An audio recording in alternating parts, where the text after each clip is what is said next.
Okay, I couldn't resist. Look at this. Look. It's a tiny, tiny little oyster mushroom growing in my, let's see, June berries. My June berries got wet in the mail, so they sprouted and I planted them right away.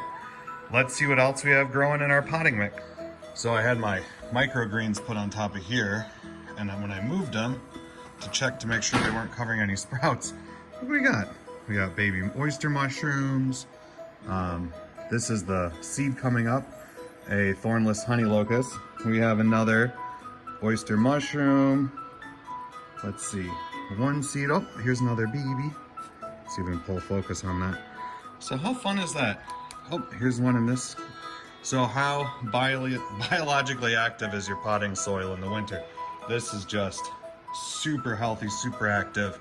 Obviously, right now, fungal dominated, which is great for the perennials, and we will work on getting some of that worm bin, worm poop, vermiculture, into here to increase the amount of bacteria.